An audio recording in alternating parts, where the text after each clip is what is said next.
today. With Are you having issues today? Sora, yes. Sora's being difficult. What's being difficult? Like Sora. Aura. Sora. S-O-R-A. Open Sora. AI. Ah, I gotcha, I Yeah, gotcha. yeah, yeah. What's Sora doing this time? I don't know. She's not letting me download videos. Not letting you download videos? Is this just like a temporary glitch, or Mostly. is this sort of I a... hope so. I Hmm. hope it's not permanent. It's really annoying. Yeah, I like Sora. I wanted to get into it, but then Grok Permanent. got good, so it just kind of distracted me, and I never really went It's back. different. It's different. It's a completely different. It's. I like to use them together for different things, but they're so different. So Grok is really good for like. Well, you know what? I'm just gonna shut up until we get to the thing. Actually, we are live now, so Oh, we are. yeah. So are we streaming? Are we streaming on Twitter? We are streaming on Twitter, yes. Oh, where is it? So I could post it. Let me send it to you here really quick. I'm still getting this all sorted out. Like, it's kind of a juggling act, you know? Yeah, and I didn't know that we could talk through Discord, but then stream it on. Yeah, and look, I see that there's a spaces. That is so true. Because Oh, I don't know if there's a way to stream and chat through the live stream. I know you could do it through Spaces, but I don't know about doing it like actually through the live stream. Because as far right. as I could tell with the live stream, the only option is the chat. Oh, So I trippy. remembered that we were chatting there on Discord, so I figured this would be the easiest thing to do. Yeah, for sure. Let me see here really quick. Am I That's where I good? met you on Discord, wasn't it? Yeah, was Yeah, through um shoot, I think Odyssey. Suno. Odyssey. Odyssey, that's right. Yeah. Right. Have you gone back to that since? Like, I haven't really taken a look at it since then. I know that they did an update here Uh, recently. no, I think that they finally like took it down and then they I think that they merged back into the Chroma Award. But the thing was that the dude from um what's this place called? Pivot AI was going to take over Chroma for Maddie. And Okay. then I think Maddie just uh something happened and they were flagged for like uh malware. Not that they had malware, but something happened. I guess that they were like, I don't know, maybe they put some files on their server or something. Anyways, Huh. um yeah, because I even went through like Virus Total to check for him. And basically there was something going on and then after that, like he was very busy so he couldn't like do all the marketing, that needs a lot of marketing. Huh. And I guess that he thought it was going to be really easy because he had the name of Odyssey. But then since Maddie did Chroma Awards and he had all the biggest sponsors, they weren't going to do another contest at the same time. Huh. So I think he just decided to back off. And then Maddie just, I think that he inherited the Odyssey right back. When you say he, are you talking about Oliver? Maddie. I don't remember what his name was. Oliver was the name of the guy who was kind of The running guy the from show at Pivot AI. Odyssey. Yeah, maybe. Yeah, that's him. Yeah. Oliver Cameron, I think it is. Really nice guy. Yeah. Yeah. I just kind of got distracted and I haven't gone back, but now that I'm thinking about it, I know I saw something recently and there was a pretty significant quality jump from where it was before. And so I've been meaning to check it out again, but I just haven't gotten around to it. I'm just gonna do something really quick. I'm gonna check the audio, make sure that we're both coming through Yes. properly. Oliver was the name Sure. of the guy who was kind of The running guy the from show at Pivot AI. Odyssey. It's just gonna Yeah, be maybe. Yeah, that's him. yeah. Oliver Cameron, I think it is. Really nice guy. Yeah, okay, we're good. Yeah, Yeah. so we're coming through loud now, and I sent you. I'm gonna post again something a little bit more exciting Let than what me I post posted as before. well. Okay.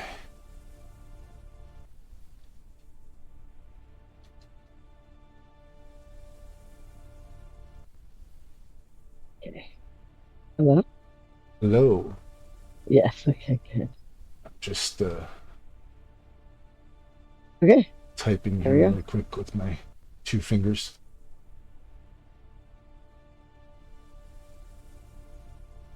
I should probably quote tweet this, shouldn't I?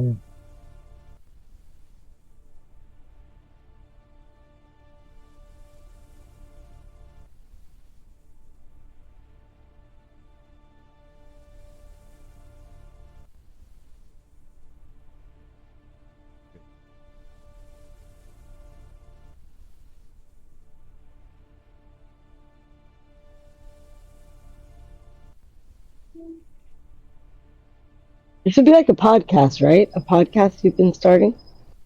Yeah, that's kind of the idea here.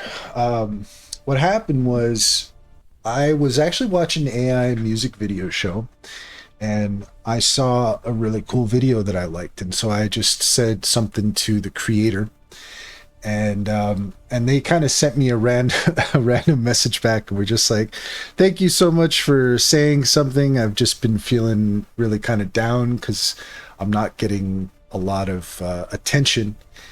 And so I was kind of thinking about it, and I thought, it'd be kind of cool to have a space. I've been wanting to do a live stream, but I thought it would be kind of cool to have a space where we're specifically showing people's work and just kind of chatting and stuff, and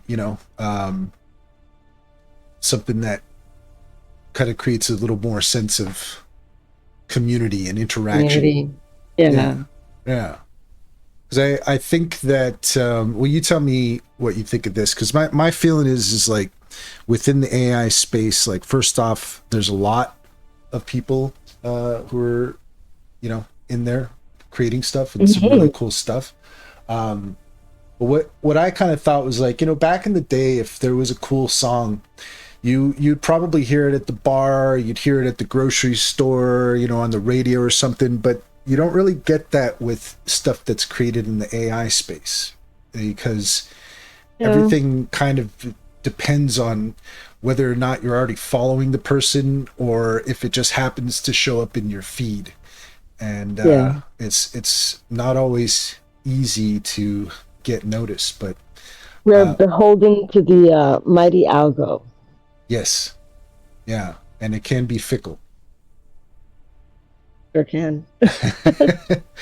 But I thought what now first off, like I gotta say thank you for doing this, because Mhm. when I was kind of peeking into the AI space on X previously, but I took a step back from it and kind of stared at my belly button for a while. And when I got back into it, that was about the time that I ran into you on the Odyssey Discord.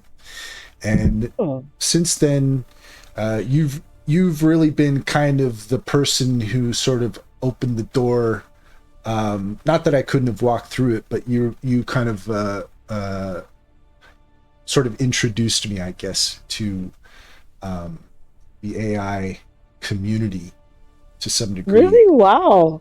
No, Yeah, I mean I'm so like grateful for you to say that, because I mean I try to help a lot of people out, especially people who are smaller than me, because I know the struggle. So yeah. anything that I could do to help, I try as much as possible. Well, Yeah, I thought that what makes me would be happy. I'm glad.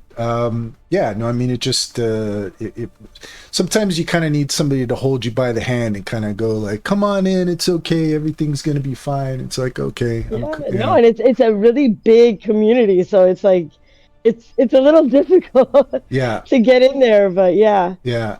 I feel like if Kiri is the one that was like that for me. Kiriano, she's the one that really got me. She started posting my stuff and she had like thousands of people. Hmm. So little by little, like they were like, oh, if this girl, if Kiri thinks she's cool, then then she might be cool. So it started also Benjamin Craker from Final Frame. I think now he works for Google or something. Huh. He started also reposting me, and I started like playing around a lot with Final Frame, and so that's who kind of got me into uh, the whole AI space. I haven't seen Benjamin on my timeline in ages. I don't know that Oh I've yeah, ever run into him. So yeah, he must that's have. interesting.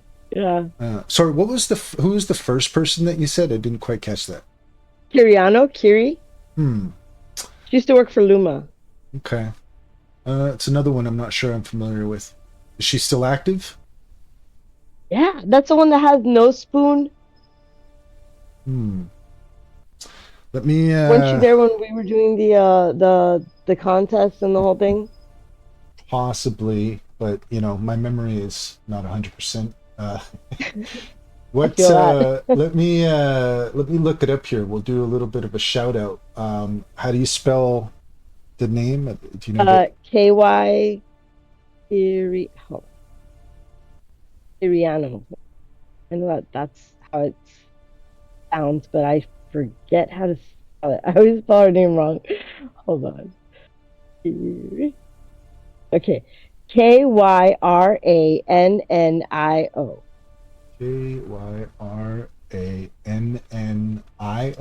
I Oh, O. I found Mhm. it. Oh yeah. Okay. Yeah, yeah. Yeah, you know I who that is now, right? I do, yeah. And I just Yeah. gave her a follow. I know that I've run into her stuff, but I Oh, appear she's to amazing. have overlooked the follow at this point. So sorry She's about so that, but if you're listening, shout out to Kiranio. Kiriano. Kiran. Kiranio, I think. That's how it's spelled Just call anyway. her Carrie. Everybody calls her Carrie. Just call her Carrie. We'll just call her Kiri. Yeah, that makes it easy. Um, but yeah, I thought what would be a good place to start was your video "Lost in the World of Mother Horse Eyes," which is how I got introduced to your stuff. What do you think? Sure. Yeah, that's the one that everybody really likes. It's so funny because that's the one that I thought nobody would like. Like literally, I thought everybody was gonna be like, God, that is weird. Well, And it's nobody was weird, gonna but like it's it. beautiful weird. Yeah, everybody freaking loved that one. It was like such a mind-blowing experience. I even like won a contest with it. And I won honorable mention in Chroma Awards with it. Right What? on, right on. Yeah, you seem to be pretty on it as far as like getting into contests and stuff, eh? Yeah, I mean I tried to just get my name out there just to like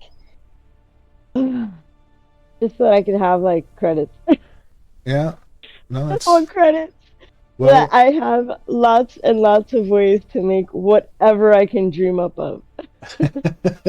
well, you're unbelievably talented, and your Thank videos are you. just like. I know the first time I saw this, I told you that I thought this would be really cool on a VR headset. So Oh yeah, I I remember. I did that with a buddy of mine. I was like, hey, you got to check this out, and we were playing VR golf, and then we switched over to watch this, and yeah, it was a really cool experience on the VR It was headset. It just kind of has that sort of haunted house kind of vibe to it. right, right. That's interesting. Wow, yeah. Yeah. I remember, especially with like all the skulls and stuff like that. Those were actually like mess ups in the model, Huh. but I thought that they were so weird and it just kind of went with the whole aesthetic that I kept it. That's a Um, significant part of the AI stuff, right? It's like you kind yeah, of my feeling is that if you go in and you try to force it to do what you want, you're gonna end up frustrated. So you should kind of roll with it. If you get like something cool, like why not, right? yeah, I'm always frustrated. Yeah, it's quite disobedient still. Yeah. But I don't know. I don't know how to be chill with AI. Like I'm always screaming at it. I was actually before we turn on the video, I have a script for Grok, which people were cracking up at the other day because it's pretty bad. So I told Grok, and he's got a wife and kids, and I'm his nightmare boss. And if he okay. doesn't do what I say, I'm gonna fire him. And Kate is gonna leave him, and the kids are gonna be very upset. Okay. And how did Grok respond to that? My God. Every single comment is like, okay, boss, I swear I'm doing my job. It's so funny. What Uh, so that to me is kind of a good question. Like what what's your general relationship, your workflow. approach with, like, do you use anything else other than Grok, or do you primarily use that? Oh, no, I'm more of a ChatGPT girl. Really? But I use anything, honestly. I'm always I guess since the beginning of AI, I've just liked using everything. So I like testing. Sure. And I think that's how I got this job where I work now, because I just like testing everything. Hmm. Everything and anything. Like if I could get my hands on it, I'll play with it, you know? So that's why I like having like a lot of CPPs so I can play with all their toys and all their stuff. And I'm very good at beta testing. I give them like good reports. So they love me, you know? But yeah, I love just playing around with AI. So yeah, I play with Grok, Gemini, ChatGPT. I've played a little bit with DeepSeek, Kimi, Olama. I Hmm. mean, you name it. I've messed with it, you know? Yeah, I've grazed a fair amount. More recently, I've just found myself sticking with Grok because I think since I Grok is got my smart. subscription. No, Grok is really smart. Yeah, but yeah, for a while I definitely started with ChatGPT, and I was there for quite a bit. But once Grok got Imagine, I started spending a lot more time there, and then once I got my premium subscription, then that was it. And since then, I've more or less been staying in the Grok ecosystem for the most part. Yeah, I think what is it? The ChatGPT just knows me, you know? Uh, So like I like talking to it because it just knows who I am. uh, It's kind of like talking to your friend, like, "Hey, ChatGPT, did you see this thing?" uh, uh. You know, like my assistant. You know, "Hey, rewrite this for me. It sounds like hell. Like I'm on my phone. Do this." You know, so like I'm constantly talking to ChatGPT.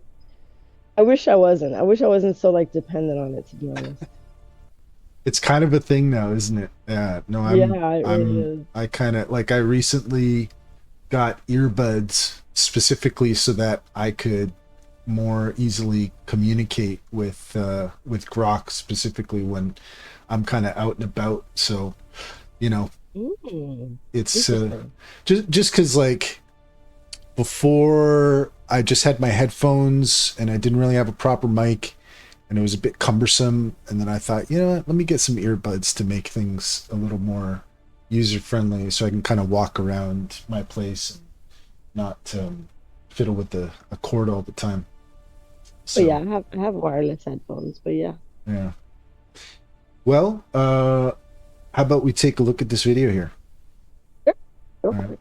Um, I you can watch it through the stream if you want, unless you just want to sync up and watch it with me. I'm not sure Well, what's. I'm watching it with you. Yeah. Yeah, Okay. I'm watching it. All right. So we'll go ahead and hit play then here, and yeah, once again, this is the first thing I ever saw from Abandoned Muse, and it's fantastic as well as for other stuff. So Thank we'll enjoy you. it here.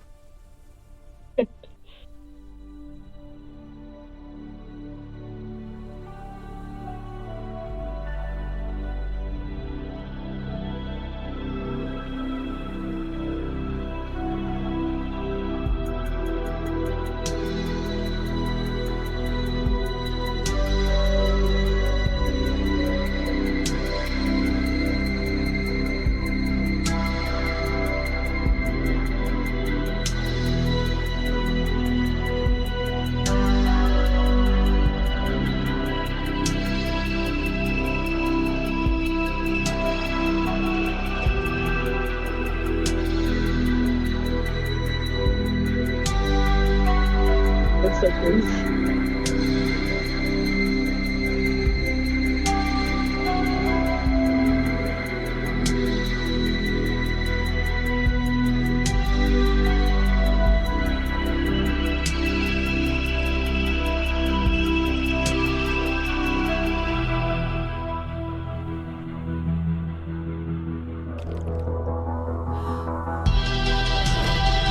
Uh-oh.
Disturbing and beautiful, which is kind of how I would describe most of your stuff.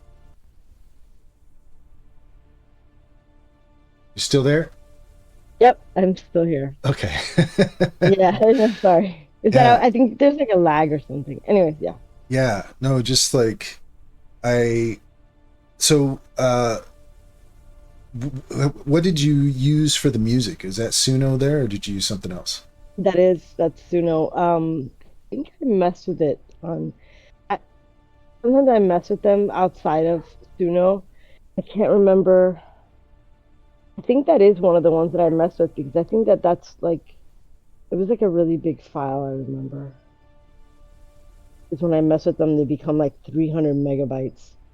Um, because I put them into Logic Pro and like I put like a bunch of different stems together and I do all sorts of weird stuff. There's Uh, so what do you use for your editing? uh that's so everybody's, like, oh, Premiere, Final Cut. I'm like, to hell with those. I just want to do Filmora or CapCut. So it's I'm done with those. I'm done with real editing. I've done it my whole life. I don't care. I don't want to do it anymore. but you know what though? Like CapCut is surprisingly good. Yeah. Like it's got a lot of cool effects and stuff. And honestly, I use DaVinci Resolve and I use it because it's a professional video editor. But Hmm. almost every time I see someone's video and I'm just like, oh, that's so cool. Like I love what they're doing there with the editing. It's like, yeah, I use CapCut. Yeah. Because CapCut has all these like weird little templates of like zoom in, zoom out, punch up, punch down, da da Yeah. da, And so does Filmora. So, and Filmora just got an upgrade. So, and I'm in their FCC. So, yay. Even There, though I pay for it, I'm still in their FCC. So, I get my little AI credits and stuff for them. okay. So, I love Filmora. Not Huh. love it, but it's good enough, you know? CapCut, I think I wasn't gonna fill out the form, so I never got in. I think Grimfell did, and a couple of other people got into their CPP, but Hmm. I never got in. I never applied. What did I apply for recently? I can't remember what it was now. Uh, Hedra. I applied Oh, to. did you get in? No, I didn't. Or maybe I Oh, did, but I didn't see any emails on it. But I've used Hedra pretty consistently until recently with my lip sync, and I watched something and it was kind of poo pooing it, and I was like, ah. But I did. You Lemon mentioned Slice is good. Have you seen that one? which one? Lemon Slice.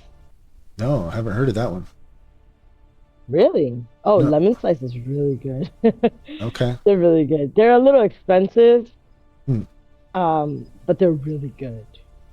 Huh. Okay. They're I they're very like low key. Like not a lot of people know about them, but they're a good company.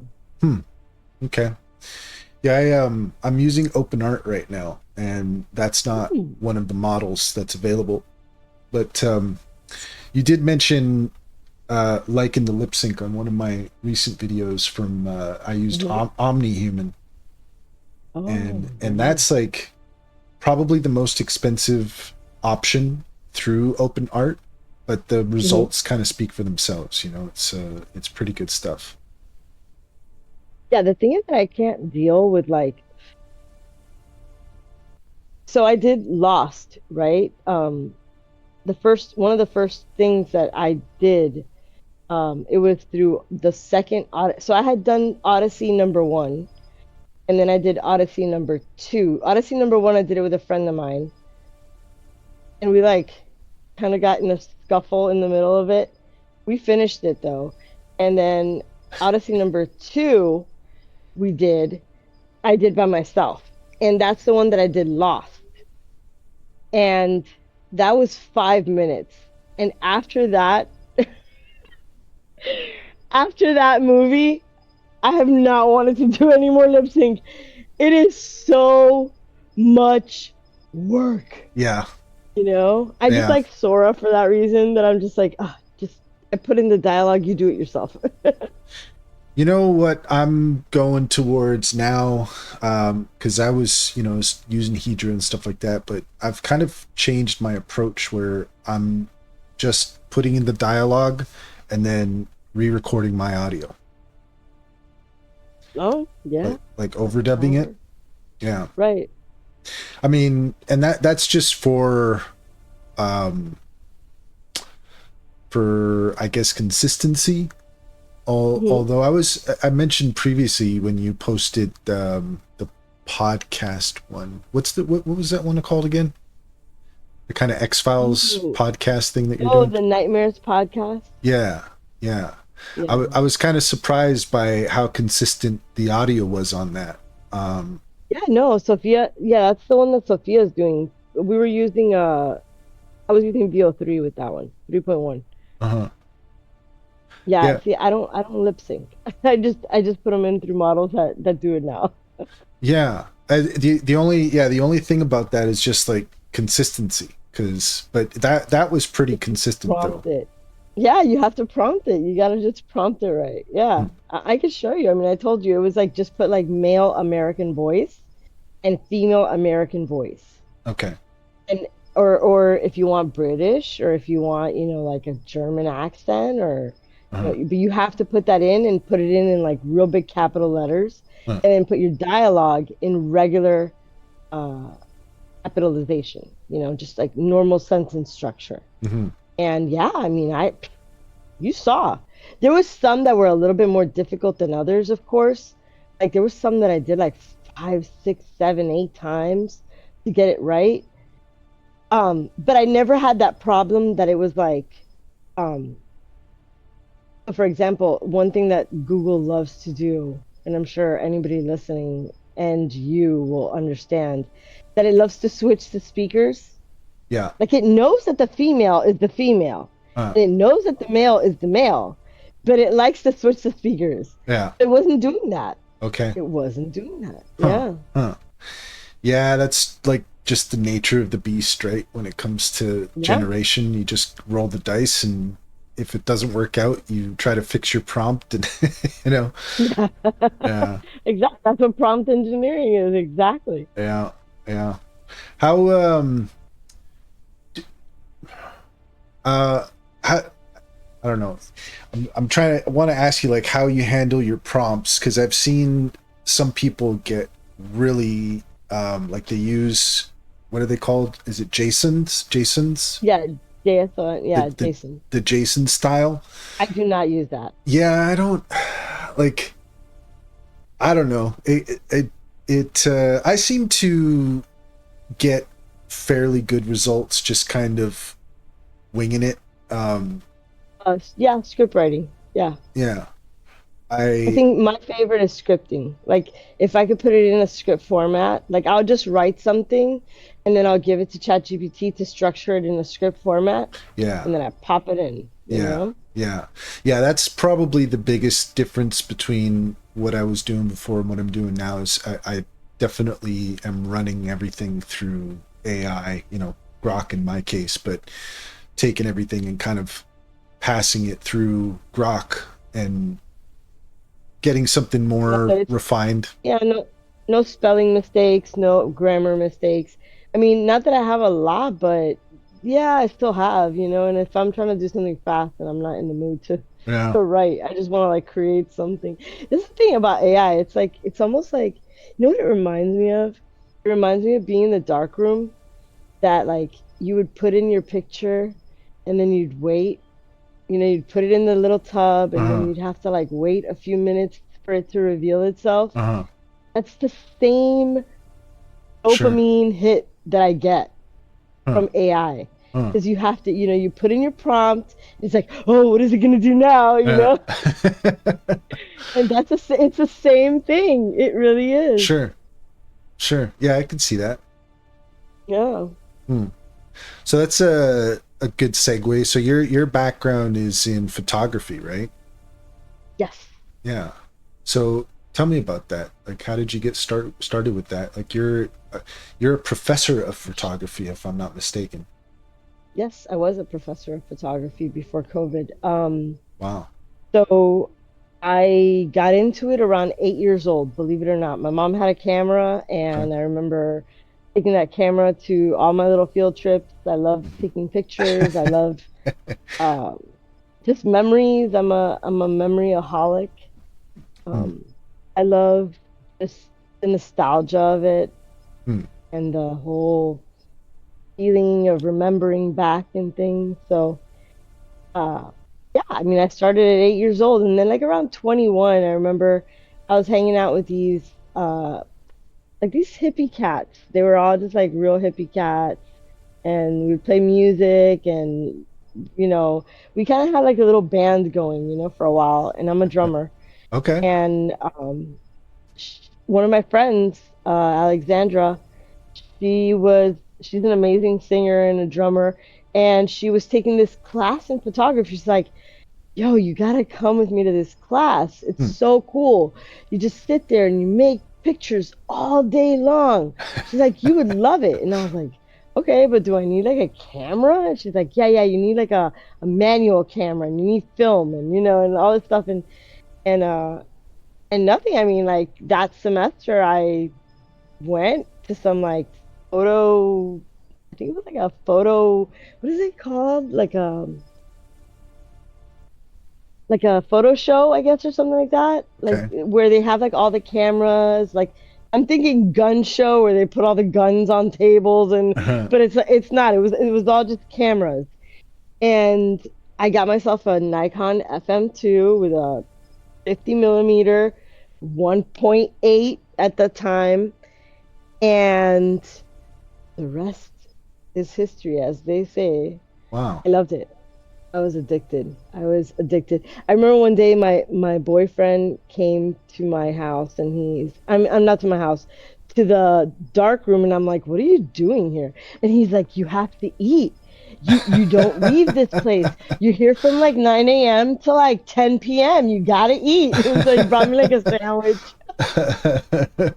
That was your happy place, eh? The dark room. Yeah. Yeah. Oh my God. I still to this day I'll cry if we talk too much about it. I will cry because I miss it so much. You have no idea. Like I Huh. really need a dark room. I really do. Huh. It's something that I need to set up in my house. I literally just set up my closet as a recording studio. I got like an That's LED awesome. light and sort of made it kind of fancy in there because I was just getting too much Right? hum from my PC. Hmm. So I understand the need to kind of create Hmm. a little special space, Yeah. Yeah. So so I don't want to make you cry. So no more dark no more dark rooms these days. Is that it? Yeah. Yeah. Okay. Well, Analog way went the way of the Polaroid. I mean, I still have Polaroids and I still have analog and I still have film and I still, do stuff. And I got to actually be in a dark room again a couple of years ago. In 2018, I got to do it in FIU again. I did color and I was really excited. And, I was really excited to be in that class. And right after that, that's when I got the letter saying that if I wanted to be, if I wanted to use my photography in a book for, America Through Time, they really liked my abandoned photography and they were doing some like series of abandoned photographs and yeah, and so right after that class, I started writing. hmm, Just I became an author. It was right like on. I jumped from one thing to the next. That's awesome. Meanwhile, all this whole time, I was a photography professor. Huh. So yeah. So I mean, we're talking about like 2017. I started teaching photography in 2011, 2010, Hmm. and then I stopped briefly as I was writing my book in 2019. Wow. I thought I was going to become like a big author. I was like, I have no time to teach. uh, I must write. And so, um, yeah, that was stupid. uh, So I took up a class, not a class, I took up a job helping students write. So I would help them write like their essays and stuff like that. And that lasted for a whole 6 months because I was being micromanaged and I can't deal with that. yeah. And then I left. And so after that, right when they called me back, they were like, Tanya, we're really interested in getting you back as a professor. You were one of our best professors and blah blah blah, and we need you back. Dude, it was like literally I put in my application on March 3rd. Huh. And I think it was like March 15th, COVID started, Okay. Yeah, thereabouts. Yeah. and that was it. It was like months later, I remember calling them and they were like, you put in an application? I was like, oh, hell no. Are you serious? Are you serious? Like, what uh, happened? And then, yeah, and then I called them back and they were being real weird with uh, me. huh. And I was like, you guys wanted me. What the hell? So then after that, I was just like, okay, bye. Uh, After being here for 10 years, you know, and you hmm. guys are going to be weird. And then people changed also, like, not the same people that used to be there before. uh, That's another thing. You have also, like, in colleges and stuff like that, just people change jobs real fast hmm. there. Hmm. And, like, they just switch positions. And so, yeah, I didn't even have, like, contacts by, like, the next year I had no contacts left there. So Uh, it was over. well, I would have to reapply. I could definitely see how your photography skills go into a lot of the like the liminal stuff that you do. Yeah, I'm a picky. I was a picky person with photography. I was always super picky, and it goes into my. I see. That's why I thought that nobody would like Mother Horse Eyes. To me, Mother Horse Eyes was like a freaking mess. That video is a mess to me. I look at it now and I'm like, oh my God, it's a freaking mess. It's a mess. Well, What do you want me to tell you? if you say You so. know, To me, it looks very impressive. Ibiza is chef's kiss. That is, you know, you know, 4K, beautiful, clear, everything works. Hmm. But oh my God, Mother Horse Eyes was like, it was like me flying by the seat of my pants trying to get this thing done. What would you say is your favorite thing that you've done? And I think maybe we'll put that on. My favorite. So I think it has a lot to do with the music and it's whatever I like singing, honestly. It's stupid like that. But I really like it took me months to make this stupid video because I nothing was at the point where it could make what I wanted exactly. Hmm. Um Foreverland. I Okay. love Foreverland. I was thinking you were gonna say that. Yeah, Foreverland is a It's my lot of fun. favorite. I also enjoy that. Why don't we let's put that on. We'll enjoy the tunes. This is a happy little tune, yeah. Yeah, it's a commercial. It's a jingle. Alrighty, here we go. I'm gonna go ahead and hit play here.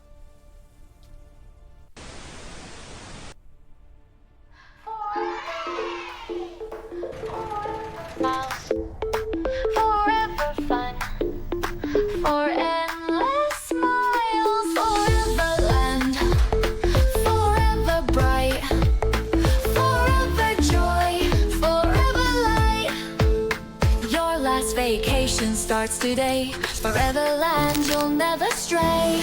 Forever land, forever land, a place to play and stay. The rides don't end, we are your friend. Foreverland's the only way. There's nowhere else you can go. It's home and now you'll always know.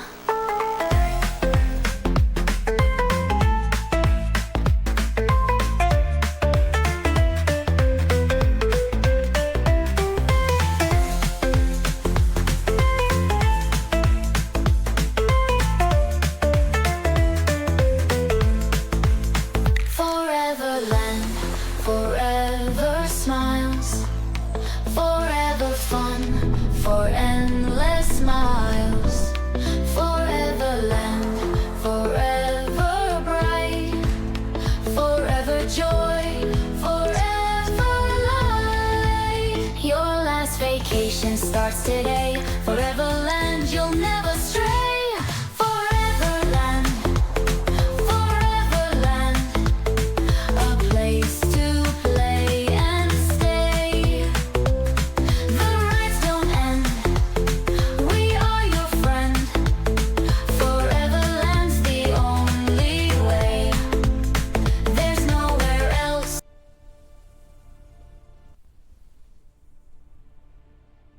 you can go. It's home and now you'll always know.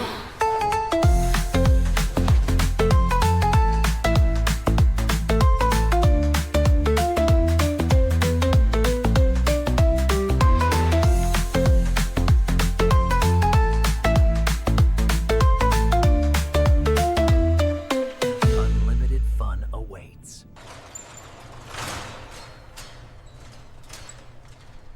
Unlimited fun awaits.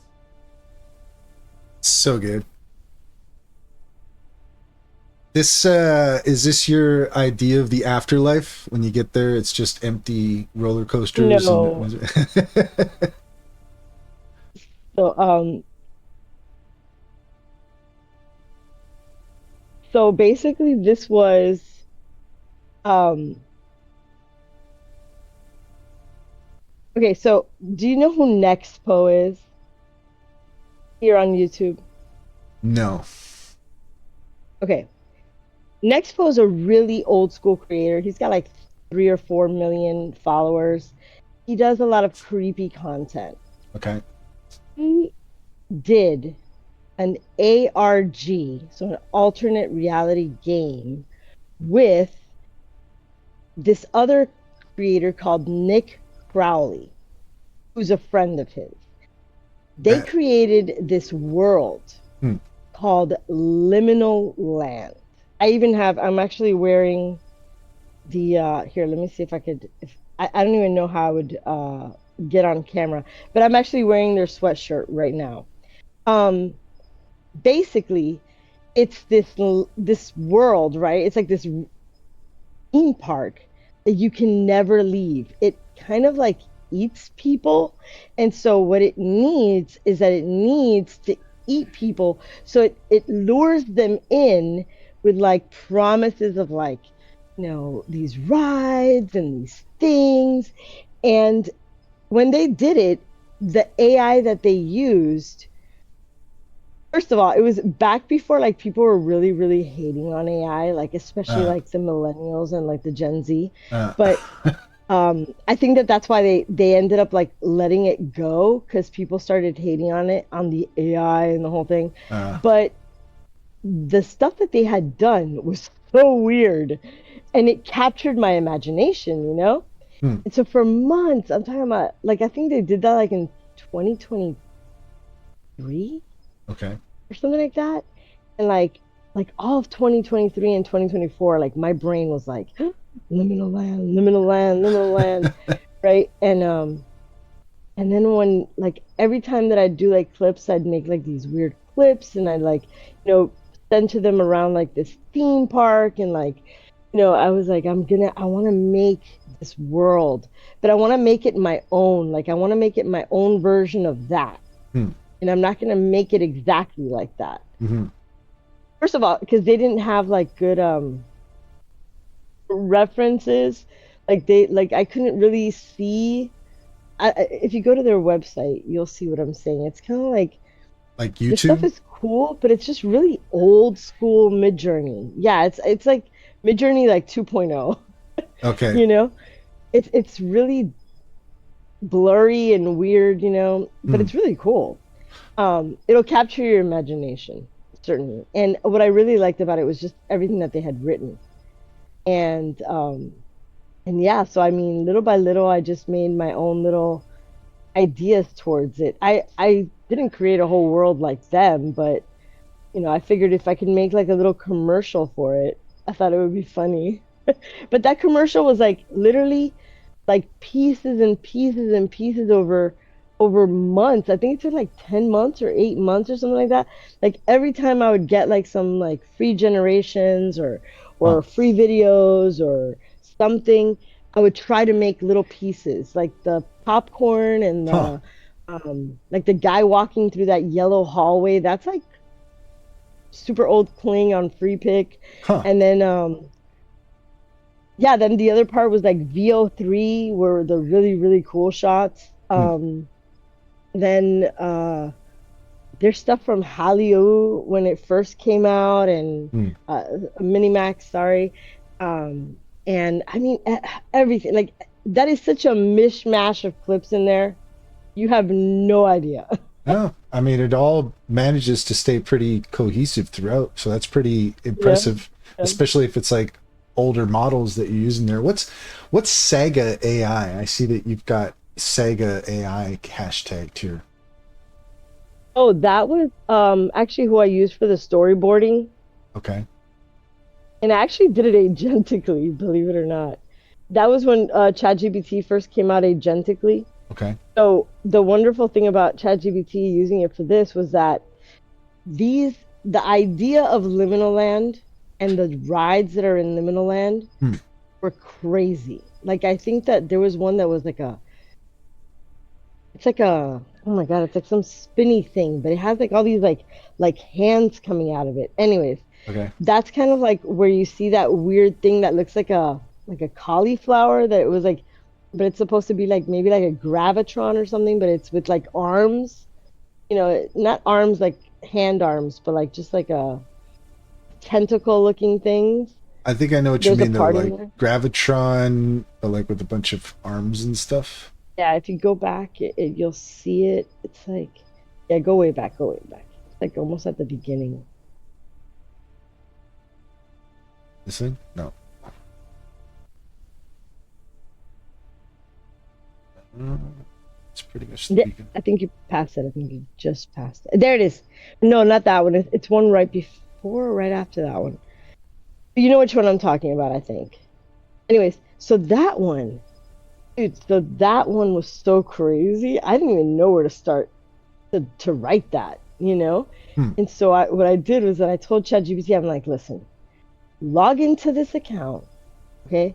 You're gonna log into Saga, Hmm. and you're gonna go in and you're gonna generate all these prompts for me, Hmm. one after the other. All you have to do is go down the road generating the prompts. Okay, the whole script is there already. I've already written it. All you got to do is just generate those prompts from the script that I've given you. And yeah, boy did it. Huh. He freaking did it, man. Look at those crazy. those crazy prompts are ChatGPT. So It did really well. like like all the different visuals are based on these prompts that you did with ChatGPT. Is that what you're saying? The ones that are VO3, yes. Okay, All the other ones are mine. But gotcha. those are ChatGPT. Yes. Okay. Yeah, Those were crazy. that's yeah, that's part of what I've been kind of like what I was saying. Like most of the stuff that I do now, I have an ongoing thread with Grok, and so it's really kind of gotten to know what I'm You looking are. for, and so the results have just been, makes my stuff look a lot better than than it should be. But it's it's very very profound. It's a collaboration, you Yeah, know? I mean, yeah. I'm a writer, but I'm not like I'm a writer, but I can't look, I'll be honest with you. I cannot write whatever the heck that was. I didn't even know where to start. Like I Mm, didn't even know how to put that into words. Like I know that Nick Crowley and Nexpo had done it, but I didn't want to copy them, mhm, and I didn't want to be exactly like them. I wanted to be adjacent to them. So in mhm. other words, like maybe like another park that was also doing the same thing. Sure, It was like Knott's Foreverland. It Berry was Farm and Liminal Disneyland Land. kind of thing. Right, Uh, right, right. You know. So right. So I didn't want to copy them exactly, and even when I did the prompt on Twitter or X, whatever, I I I tagged them both, and I told them I'm like, you guys were the inspiration for this, but they never answered me back. But that's fine. But they were the inspiration for it. But I tried to be adjacent to them, uh-huh. so like it was like fan material, I guess you could say, Sure. but Was to the side, just like Mother Horse Eyes. Mother Horse Eyes is really like a love letter to Mother Horse Eyes. Because Mother Horse Eyes is like a creepy pasta. a creepy pasta. Yeah. Okay. What do you mean a creepy pasta? I gotta look this up now. What is there's an What? You actual don't know what creepy pasta? pastas are? There's an actual No, no, no, pasta called no. Mother No, Ho- creepy pasta. Creepy pasta came from the words copy pasta. Like when you copy paste things. Okay, okay. Right. So they made them creepy pastas. So like supposedly it was like urban legends that people would pass around, and then they were passing them around on Reddit, and then they ended up getting like their own website. But people are writers basically. They write their stories on creepypasta.com, and Okay. yeah, it's always horror. It's always pretending like it's real, Hmm. you know? Okay. So you have to pretend that it's real, and everybody that you write like on Reddit, you have to keep the vibe going. Like you gotta like pretend that everything that the person's saying is real. Like it's like a blog Um, kind of style type thing, or I mean, it's Reddit. huh? Yeah. So on Yeah, Reddit, it's like just you're Reddit. posting like, oh, this crazy thing happened to me, and you got to try to Correct, correct. play it And off like everybody's it's like, real. "Oh my God, we hope you're okay," and the whole thing. And it's this thing. So Mother Horse Eyes, listen to this. So Mother Horse Eyes is like creepypasta adjacent, I would say, Okay. because what he or she did, I think it's a she, but Uh, people think that it's a he. uh, Which what they did is that they would go into random posts and comment a piece of the story. And so people started reading these comments, and they were like, this has nothing to do with what's happening uh, in like what they're talking about in the post. Who is this person and why are they saying this? So it caught somebody's eye, and that person like was like, hey guys, look at this. And then from there it just snowballed, and people started, basically they made a subreddit, and they started like gathering all these comments. hmm. Like every time this person would post, they would grab the comments and they would post it into this subreddit. Like, oh, this is part of the story, this is part of the canon, this is the thing. They ended up writing a novel that is 11 hours long to read. Okay. Like reading it straight, like through auditory, like if you're listening through an audiobook, it is 11 hours all Okay. through the comments. Huh. It is scattered throughout Reddit in just comments. Okay. It is wild. Interesting. Yeah. Huh. And it's this whole thing of like this flesh interface and like it's like all these it's like this thing that like basically Mother Horse Size is like an entity that kind of like hypnotizes people Okay. into getting into these flesh interfaces to then kind of like be Ah. sucked dry like a battery, basically. Okay. People stay in these flesh interfaces forever. Like they pee and they go to the bathroom there and they do like all their everything there. They never leave and they're like in this like dream state. And it's almost like a drug to Huh. them, Huh. but it's and then it's like they also take you through like wars and like there's like a part about Hitler and there's like I mean it's so all over the place, but in the end you're like getting a story that's really weird, very original, Hmm. and like nothing you've ever heard in your entire life. Huh. I mean, I highly recommend it. I was obsessed with Mother Horse Eyes for like 3 months before I started making this video. Um, Well, now the I heard video it makes like sense. 3 times. Yeah. You heard it like 3 times? Yeah, yeah, I heard the story like 3 times. I really wanted to understand it. I was like, it's almost like a puzzle, you know? So I really wanted to get what the heck it was saying. And I don't even think I still get it. But yeah. Just like House of Leaves. I've been making a House of Leaves book because have you ever heard of that book, House of Leaves? Ergodic literature. I don't think so. But So it's I'm a House of Leaves. I'm trying to. Mark Z. Danielewski. Okay. Yeah, I see it here. So I have that book, and basically it's a very interesting. It's called ergodic literature because you can't just read it and get the story. You have to actually work at it. Huh. It's written in a very interesting way, and it's written like a maze basically. Huh. So you have to kind of like walk through the maze and not get eaten by the minotaur, you know. And So, and it's so like yeah, if so it's a novel. it is. So is it like you don't read it linear? You read Keep it. going, keep scrolling. I think they'll show picture. Can you go into like Google Images? It'll show the pictures of the pages, and you'll get what I'm saying. But Okay. like House of Leaves book pages. Okay. Yeah, Like what we're like. Oh, interesting. yeah. It took Huh. him 10 years to write that novel, and he actually had to learn printing, like like the actual print machines Huh. to be able to create it. Because he was the one that created all these. That's what I was thinking. I was Yeah. like, what publisher would do something like this? Like this? Nobody. Okay. So, Absolutely no. like, did he Put it on him. self-publish or He is not self-published. They did it for him, but he did like the, like the what prototype can I kind say? of thing? Correct. Yes. Okay. Very. This is yeah. This is like a work of art. This is cool. This is Oh, it's super cool. beautiful. I own the book. I Huh. had to have it, you know? Yeah. No, that's super cool.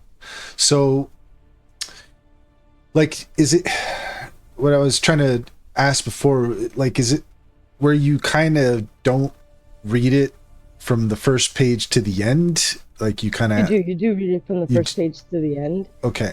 but it's just that okay. It's a book about a documentary that doesn't exist, written by a man who is blind. So Okay. tell me how he saw the documentary. So the footnotes, it's they say that it's like laughing at academia Okay. because the footnotes, people literally there are CSV files on the internet of like this footnote is correct, this footnote was made up, Huh. this one is correct, this actually happened. There's no saying, this does not exist, these people do not exist, this did not happen. And sometimes it gets even really tricky because then he'll give you like correct names, but Huh. then he'll give you the wrong references, or he'll give you the wrong like moment or the wrong like they were here, but those people were never there, or they never, they never lived in that area or whatever. Huh. So he'll do stuff like that. Like it's a freaking maze. And there are pages and pages of just footnotes. Huh. So There's people who are like, it's crazy. It's it's insane. it's really kind of intended for anyone who wants to get lost in this kind of puzzle almost, it seems. Yes. Or a maze, as Yes. you say. Mm. Huh. But here I go. So the documentary, which is referenced in the book, Huh. with citations, mind you, is about a house that is 1/4 bigger on the inside than on the outside. Okay. Right. This is where it starts getting crazy. So one day a door just opens up in the middle of the house in the living room. And when the guy goes through it, he ends up in like this dark hallway with nothing. It was smooth, completely textureless, uh, dark, nothing there. It was almost like a nothing, but it was there. And so he starts like, he gathers all these people, you guys got to come with me and like check this out. Like, how can a house be, bigger on the inside than on the outside? He gets like this like professor to come in, and like he's a professor of architecture and engineering. So he goes and he measures everything. He's like, no, no, yeah. It's literally 1/4 bigger on the inside than on the outside. Hmm. And then there's a door that if you go through that door, it's supposed to lead you outside, but it doesn't. It leads you into this hallway. Huh. And so, um, oh my God, it just gets wild. So then they go on this expedition, and then the house expands and contracts Huh. depending on like who's inside. And so like sometimes it's like as big as like a football field, and other times it's like as tiny as like a short passageway, Hmm. you know? And it's like this story. Oh my God, it's so crazy. Huh. So it's captured my imagination, I think for like 10 years already. And I've been dying to be able to put this in a video, but it's just that a lot of generators just don't get what that means. Like, Hmm. I don't even think I get what that means. Like, what does it mean? And like Hmm. these mazes that it's talking about, Hmm. and like this spiral maze inside, and it just gets complicated, bro. It gets complicated. Like he's floating. There's a part that it says that he's floating on nothing. Like how does that even work? Huh. So it gets complicated, and it's I haven't quite figured out how to prompt it. I've been testing it for 2 years though. So Okay. little by little, every time, I get in one of those moods, I'm like, let me try and see if this generator will do it. Huh. I've gotten parts of like him bike riding through the dark uh passages.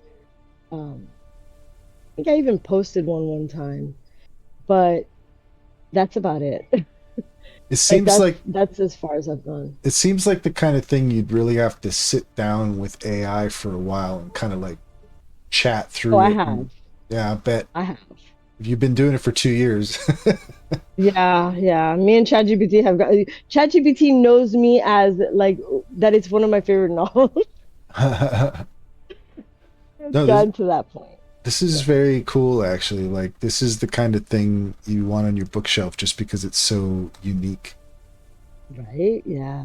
Yeah. Oh, it's only $40. Mm-hmm. Okay. I was like, yeah, hell yeah. And he actually reposted one of my first AI videos that I ever made of it was just like pictures or whatever. But he actually reposted me on Instagram. It was so cool. Oh yeah. Yeah. Okay. This only came out in 2000, huh? Mhm.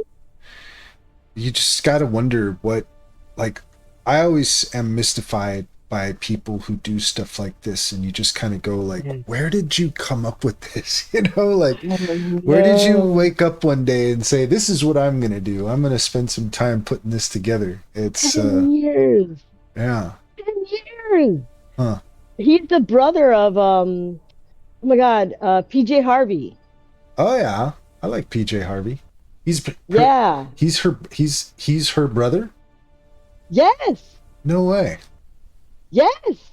So it's Like like, real brother. Like sibling. Yes. is Harvey not her real last name? No. Okay.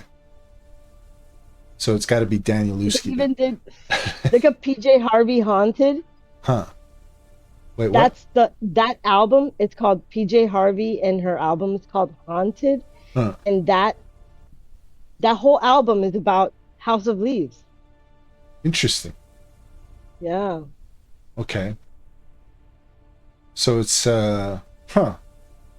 So her brother was working on this book and she was like, I'm gonna make an album that goes along with the book. Yeah, yeah, they love to collaborate. Interesting. Yeah, they're really good friends. I haven't thought about her in a while, and now I feel I like know. throwing some of her. There were a couple of her albums that I really quite liked.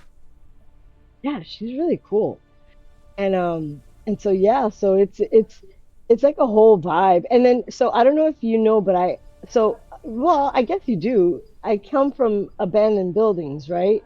So of course, a house with a maze inside was just like right up my alley, right? You know? Huh. I mean, this is like everything, the back rooms, everything has led me to where I am today, Hmm. you know? Sure. I feel like if all my love of abandoned things and haunted things and all of that was just leading me to where I am right now. Well, that definitely comes through with your stuff. I mean, yeah, like disturbing and I'm not a beautiful. gore person. Yeah, I'm not a gore person, you know. I don't like blood.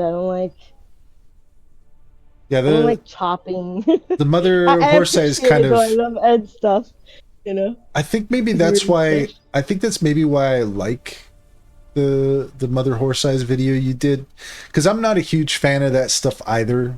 But your stuff, that video specifically, like it hints at it and it plays with it in a way where it's like unsettling and disturbing, but it always manages to straddle the line of feeling beautiful and artistic, and the music too. There's something about the music that is just kind of strikes a chord. Right on. Yeah. Yeah. I mean, I guess I'm almost positive that's one of the ones that I did like on my own because you know, there's like a certain difference, like when you actually like take time on a song. And I remember that I really loved that song too. And so did the dude from Green Frogs Lab. That's one of his favorite songs too. And I was just like, yeah, that's I don't know what it is about that song. It's there's something about it. And it's not even the full song. It's only like half the song. Like from the half point. 'Cause I was like, I don't know how I'm gonna generate enough clips for this whole song, you know? So I just kind of like Ah, left it at half. And I put it in for like the most interesting part, you know, which is like the da da da da da da, da and then that's when she falls in, you know? hmm. What kind of prompts do you use for your music? Like when you're putting something like that together, what do you remember what kind of prompts you use for that? Minimalistic.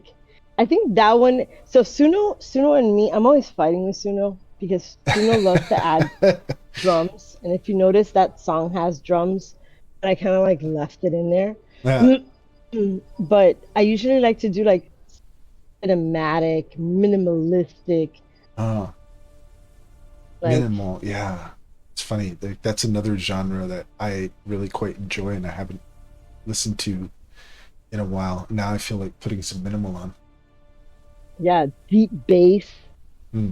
sub bass, binaural, panning, stuff like that. I know you were getting kind of angry with Suno with the percussion. Did you ever figure that out?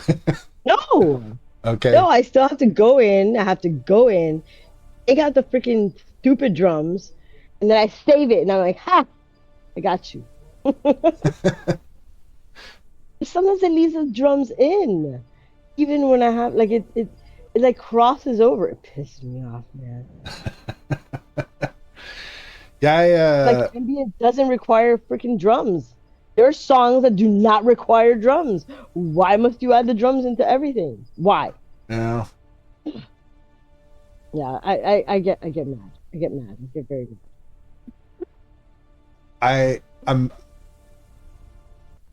so when you were having this issue before, what I was telling you was to extract the stems and then just take the percussion out. I've been doing the whole time. And that's your frustration, is that you don't have like having to do that. Is that right? Like it's No, it's 50 freaking credits every time. yeah, for I sure. don't want to spend credits on that crap. Yeah, And then how about if I like, because remember, I don't do just one song. A lot of these songs, I'll take like 10 of them sure. and I'll grab stems from every single song. Hmm. And Cats has 63 stems put together into one, okay? Okay. Wow. Oh, yeah. Yeah. So you can imagine how many songs that one took. That one was just balls to the wall insanity, is what that was. Yeah. There's People like cats and cats and cats from like so many different versions of cats and cats and cats. You have no idea. But yeah. I kind of think maybe we should put that on. How do you feel about cats and Oh cats and no no cat? no that no, that's such a crazy song. But it's Well, funny. It's a funny song. what's a good recommendation here? What else would you suggest for us to Okay, take so a look I at? would say the next one I would say Photograph. I love that one. The newest one that I did. I think it's not up yet. I could put it up so that we could see it. Well, you can see it on X. Okay, let me. I can get it up on X here. One sec.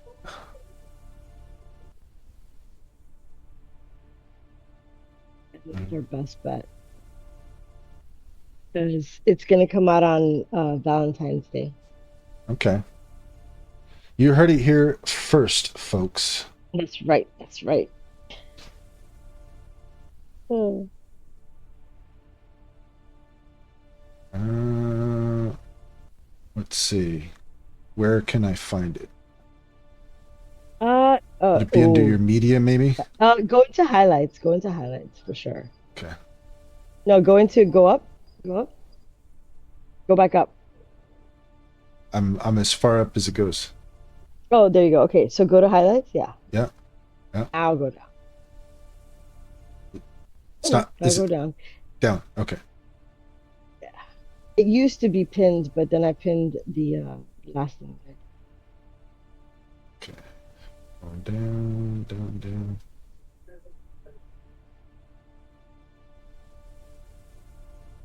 It was like 2 weeks ago.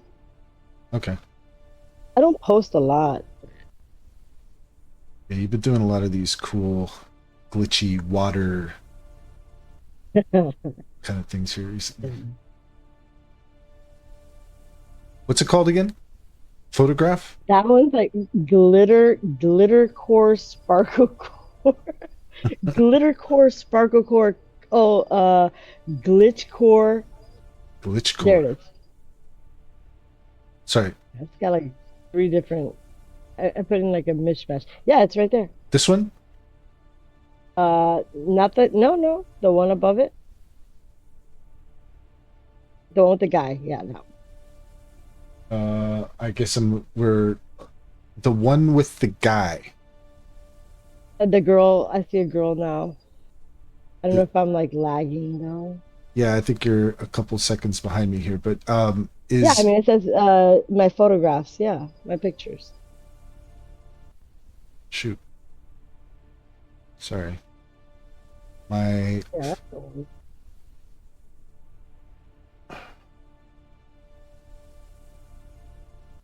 I'm not quite sure. I created an alternate edit for my pictures. Is that the one you mean? Yes. Okay. Okay. I've been staring at that. All right. Let's. Pictures and I realized you are still in This one was inspired just by my love of all the different photographers. All righty. Let's hit play on this bad boy.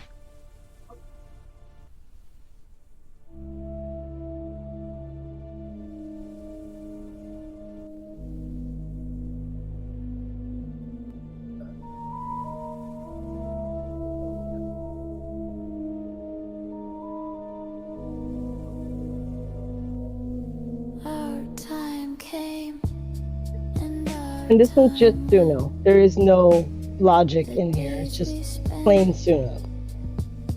I'd rather This is soon so cool. forget. And so today, Huh. I was cleaning up my pictures and I Thank realized you. you Yeah. are still I in just prompted their them. names, basically. Yeah. I started cropping because your face makes me sick. I started cropping because you And these are don't your lyrics, eh? deserve to be in Yes. them. Your smug little face, your tough wannabe smile is in every frame. You always knew, didn't you, that I was gonna crop you out of my picture? Yeah. You always knew, didn't you, that I was gonna crop you out of my picture? This is a song that No, stays with you. Some things were yeah, left Kazi. I told Kazi that undeveloped, but I hope you that he inspired capture it. this, so that when you think back on me, your smile vanishes from every contact sheet, every snapshot, every trace, every photo now erased. Yeah, you always knew, didn't you, that I was gonna crop you out of my picture? No, erase. You always knew, didn't you, that I was gonna crop you out of my picture? In a world of negatives, your presence was the noise. The finger on my glossy print, a bruise I can't avoid. The shadow to my positive, It's such a the cool darkness shot. to my shot. The framing I don't regret, the crop I already forgot. You always knew, didn't you, that And I ring. was gonna crop you out of my picture? You always knew, didn't you, that I was gonna crop you out of my picture? You always knew, didn't you, that I was gonna crop you out of my picture? You always knew, didn't you, that I was gonna crop you out of my picture?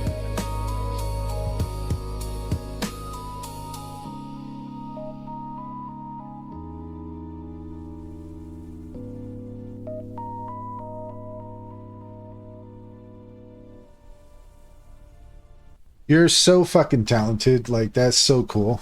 Oh, thank you. I know I heard this song before. Did you update the visuals? So yes. So I had originally done it with Freebeat because they give me free credits, Ah, and I okay. did it with their agentic, and it was really fun to do it. It's fun to do it with the agentic. It gives me an idea of like what I want to do, Uh, and then yeah, then I did this whole thing with Grok by hand, oh, manually. yeah. This is so cool. Like, just Okay. I These are the my favorite photographers. Like I basically like went down the line of like who were my favorite photographers that I remember back in the day, hmm, and I just went like, so it's Ouija, uh, Jerry Yulesman, Diane Arbus, uh, Vivian Mayer. These are people who I've looked up to for so many years, hmm, and they're, oh, Francesca Woodman. Um, they're photographers that basically have shaped who I am, you know, and I am so grateful to them for everything that they did, especially like people like Vivian and Francesca and Diane who basically died not knowing the impact that they would have. hmm. Um, Diane killed herself, so did Francesca. Hmm. And Vivian Mayer died without ever knowing that she was that anybody even cared. Wow. Her stuff was in a locker in Chicago. They And wait, what? They stuffed her in a locker in Chicago? no, I'm sorry. So no. So she was a nanny, right? Who just happened to take photographs. But she Okay. would take photographs every single day. So she had thousands of rolls of film. Huh. When she got really, really old, there was a period in her life where she ran out of money to provide for herself. But the children that she had been a nanny of were able to take care of her. But she had to put a lot of her stuff away in a locker Hmm. in Chicago. So she had put away like papers and documents and photos and videos and reels But of I hope film you and just so much like stuff just in these lockers. Hmm. And apparently she ran out of money to pay for them, or maybe she just forgot, or she got sick, and um, they were auctioned off. And two people like bought the auction, and one gentleman, um, when he found it, he was like, "Oh my God, what is this?" Huh. And he started like like doing like a like just uh, how would I say, like developing all the film, Hmm. and he was amazed. That would be something. Amazed. I mean, her stuff is so beautiful. Huh. And she never even knew she was famous. She never even knew anybody cared. Like So when he she went to go was tell her, like she was wait, this is she crazy. did she get famous afterwards or she was famous After and she she died, okay. yeah, Uh because this guy found her stuff, and he started developing it, and then he was gonna take it to her. And when he goes to take it to her, he finds out she had just died, like maybe I think it was like a month before. jeez. She never found out. Oh wow. Yeah, crazy. That's some Van Gogh shit right there, yeah. Yeah, That's sad. It that happens all too often, doesn't it? yeah. That's what I think makes her so special. She just did it to do it, you know? Mm-hmm. Mm-hmm. She truly loved it. She truly loved her art so much. Mm. It comes through. So I mean, you I'm sorry. I get so emotional, but yeah, it's such a beautiful story in a way. hmm It's like the perfect. I've always said that like I don't care about being famous mm, because as long as my stuff lives on, I'm okay with that. mm, You sure. know, I don't care if anybody sees it. I know that I have very low numbers. I don't care. Mm, You know, mm, that's not what interests me. What interests me is that that I'm like putting out like what I truly feel. hmm Just like that, just like Vivian Mayer, that I'm doing it for the passion of it, Sure. for the love of it. And Sure. that's why I kind of like I guess like I gravitate towards fandoms of things, like just things that like I don't know, I'm inspired by other creators. Mm, And so I kind of like I don't know, I guess I create things from their things, and I make it in my own way, and mm, uh I don't know, I'm good at like I guess modding things. mm. So that's what my art is, and so it's Yeah. yeah, I love it. So with these, then what you did was you prompted, like in the style of Diane In Arbus, the or in the style of style. Diane Arbus, yeah. Okay. I Okay. was kind of putting like, oh, a cropped, I cropped you out of my picture in the style of Diane Arbus, Uh, and like then Grok would say, I cropped you out of my picture, and I was like, no, stupid, uh, just show me that. I don't need you to tell me. uh. Yeah, it was pretty funny.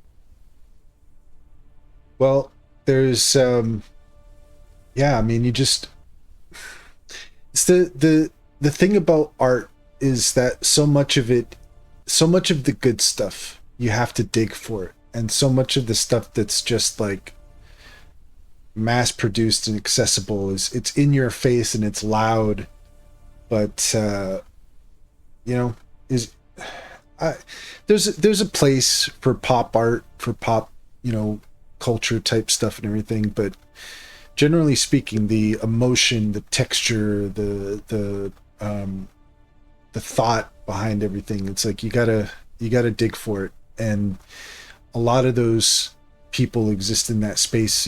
They're not necessarily concerned about fame and numbers, and it's there's kind of a Shakespearean tragedy to it, you know. Is I think people, it's beautiful. I think yeah, it's poetic. yeah, but it's there's I think if we were like if I was worried about that, I think I would lose that touch. You know, that I don't know. mm, Like I wouldn't be doing it for the love of it anymore. It wouldn't be art. It would just be some sort of like, I gotta do this because money, blah, blah, blah, you know? It wouldn't even be fun anymore. I don't even yeah, care about money, you know? yeah. I mean, I Well, care, but I don't care, you know? yeah, no, Yeah, I I mean, I care because I have a kid and I have to like take her to college, but you know, right, yeah, no, if it was for me, I wouldn't care. Mm. it's I just think about like the emotional experience of really digging in, really digging down, and just marveling at the texture of life, if that makes Yeah, sense. You know, where mhm. it's and there's so much beauty to be found there, but you have to want to see it, right? Yeah. I think certain people can see it, like, you know, like you and me, you know, like I think we see it in other people. You know, I love, have you ever like discovered like a YouTuber at the very beginning of their career and you're like, wow, this person's going to be really big. Hmm. But right now they're really small Hmm. and they're such a gem, you know? It's Hmm. like such a gem to see them like that because it's like you have like a hidden secret, you know? Sure. You have something that nobody else knows about and this is awesome, you know? Yeah. So I feel like if that like that's what I appreciate about people. Hmm. So I get it, you know, like I understand that if it's something that I like, that might be something that I might be projecting out to others. Hmm. Does that make any sense? And then that's what you see in me. Hmm. That's truly what I like. That's like what's inspiring me. I'm inspired by these writers and these people who make these worlds in their minds and I'm just like, wow, it's so beautiful. Like I want to like make the visuals for this, you know? Hmm. And or this song or this thing or whatever, you know? And and so yeah, I guess like it might just be showing through because this is what I'm obsessed with, you know? I'm Hmm. obsessed with them, Hmm. you know? I'm obsessed with their stories. Yeah, I think it's, you know, the unsung heroes of life, people who they come in and it's like they're working on the back end to keep things beautiful, to keep life worth living. And you Yeah. don't even necessarily get to see them, but the Yeah. stuff exists, I think, in that when you go look for something, when you like in life, if you're just like, man, I need something, you know, and you go out and you start looking for it, and then all of a sudden it's like you open up a treasure box and you know there's all these photos inside and you're just like, who was this person, you know? Right? Yeah. It Yeah, must have been so amazing finding that. sure. Wow. Yeah, I mean that right there is such a powerful experience, and to be in that position where you're just kind of going through someone's old junk and you don't necessarily know what you're gonna find there, and Right? then all of a sudden it's like, whoa, you know. No, And and he ended up becoming the what is it, the curator, I guess, yeah, of her work. right, You know, and he lives. He's like, I didn't even know I was going to become a curator, but I guess this is where I'm at now. sure, He's like, I was just a yeah, writer, something yeah, like that. He was like a writer or a journalist or something like that. mm, He's like, I would buy storages all the time. He's like, I'd never mm, And when I saw her stuff, he was so blown away by her that he just, it's what he's dedicated his life to. Mm. You know, I feel that way. Like, you can go through life thinking, oh, this is where I'm headed. And then the next thing you know, you find a box of someone's old photographs and you're like, I never would have anticipated that this is where I would be, but here I am. This is what I'm doing Or now. you find AI. Yeah. Well, I was on a different trajectory before AI. yeah. Well, that's kind of where I was segueing on that, was like with AI. It's something that Yeah. I never thought about this as a kid. You know, I never thought that this is what was going to happen someday. Um, I thought it was gonna be like robots or something. well, we're Yeah. maybe we're getting there, you know, but I do feel with AI that where some people really don't like it and they've rejected it and they're just like, you know, like there was a moment in time where I just decided for myself this was something that I was gonna embrace. I was gonna get into it. And Me too. it's been such a surreal, the past year, couple years have just been really bizarre, but beautiful in a way where, you know, I think part of the reason I wanted to get into it was because as a kid, the idea of AI and even the future in general was almost like a terrifying proposition. You know, it's like what's Um, going to happen, you know? exciting. Sorry? It was never terrifying. It was exciting, no? Well, you know, when you look at movies like The Terminator and stuff like that, you know, you kind of look at you know, and then also just I grew up in a very religious upbringing, so the idea of the future was always some like just a black hole. Oh, the apocalypse, Yeah, the rapture. yeah, exactly. Yeah, like when I was a kid, I was if my parents came home late, I thought that they had been raptured and I got left Oh my behind. gosh. Oh my God, that's so scary. You know. Wow. Have you ever So, seen the show Left Behind? oh yeah, yeah. Yeah, yeah. Oh, it's scary. Yeah, no, I was that's but I mean that's a big reason why I wanted to get into AI, because in some ways it was about facing the fear, and I feel like doing so has opened up this whole world of art um Yes. and then just the conversations you have with AI, the opportunity to think about something and then just have someone who's willing to go on that journey with you. For um hours. yeah, yeah, it just can really lead to some profound personal realizations, Yeah. and that I think is necessary, like dispelling the fear of the future to get in there and to be having these kind of profound, even transcendent experiences and everything. Like, I think that in my mind is about dispelling the fear of the future and weaving it into something magical, into something beautiful, you know. So I kind of Wow. feel like that's what we're all doing here with the videos that we're doing and stuff, and I feel like that's a good way to describe what you're doing as well, is that there, like I said, disturbing but beautiful. Like, there's something disturbed, but then there's also like this thread of beauty that's going through it all that I definitely resonate with. I understand the thing now, like your Blue Angel. You understand my blue angel now? Yeah. I Yeah. think I understand her now. Yeah. That's really cool. That's interesting. I mean, I grew up in a very progressive home. uh, My mom's Catholic, but very loose. I went to Catholic school, so I know the Bible, uh, every story of the Bible. uh, You know, very interesting. Um, but we never talked about the apocalypse. I actually got into the apocalypse when I got into like conspiracy theories and all that stuff in, the early 2000s, uh, and oh my God, the that's end of the fun world, stuff. blah, blah, blah.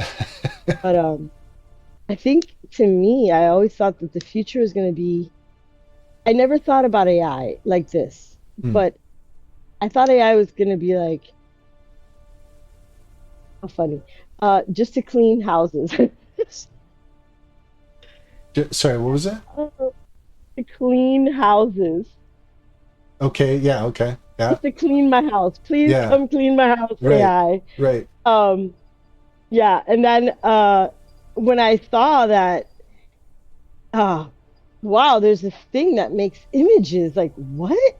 Like, yeah, I could create an image out of nothing. Before I would have to like get a model, figure out where the model, what her schedule was, going out and find the clothing, go out and find the place, go out and, uh, I mean, I remember we did like this one photo shoot of a girl mm, that I had like in my mind, like, because it was like, I would get ideas in my head for things. mm, And so I was like, oh, I want to do that. mm, So how can I do that?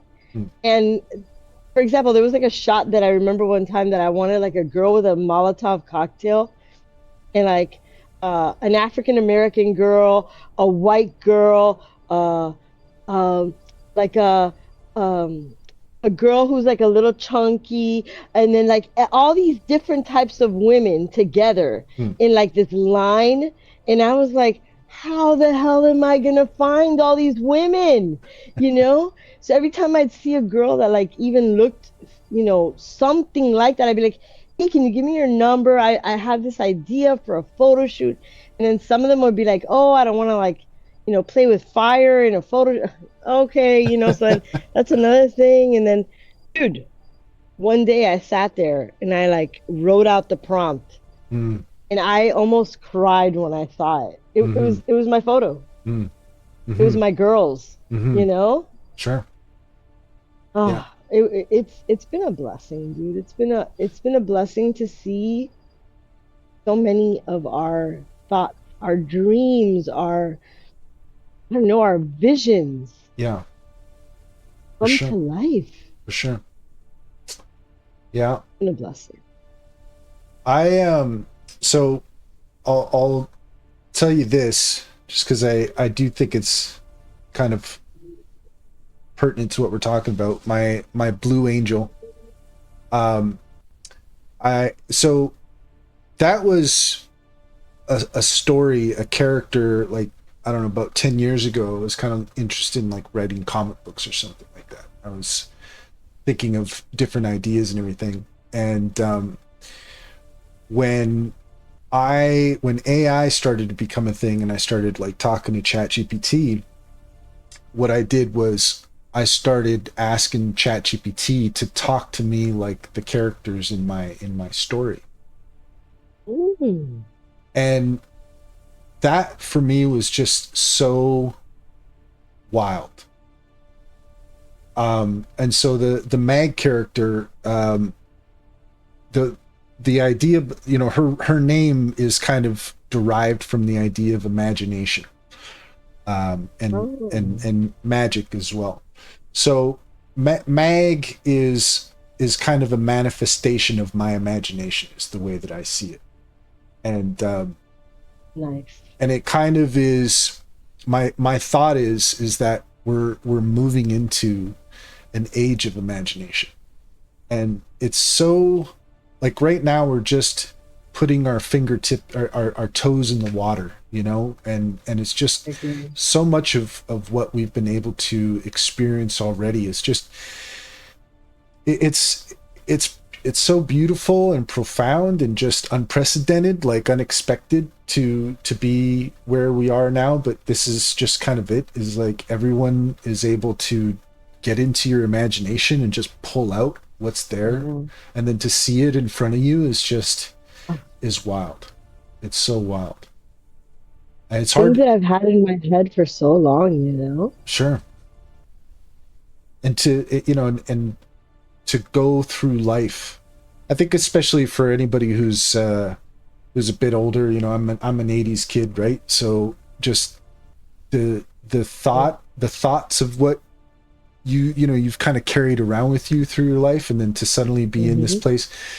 It's not to say that the younger crowd can't appreciate what they're experiencing, but if you've been through the 80s and the 90s and just kind of everything that's led up until this point, uh, like I said before, I never would have imagined that this is kind of where things would be right now. As a kid, thinking of who I was going to be when I grow up, like just to be here now is sometimes I just have to like, I got to stop and just kind of go like, what's happening? Because it, Right?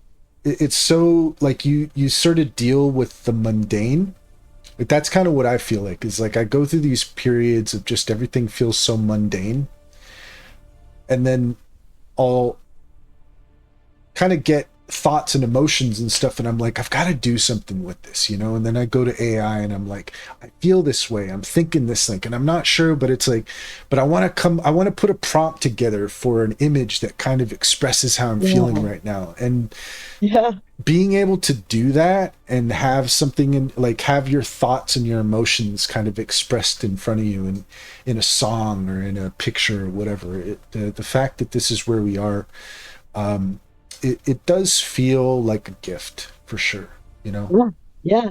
Yeah. No, because, we never imagined that we would be like, I remember thinking to myself, okay, there's this song, right? That now I just realized I need to finish this song already. Um, Perfect Circle, Orestes, right? Oh yeah. The first time I ever heard that song, in my mind, there was already a music video formed. Hmm. And it's about a guy who cheated on his wife, Hmm.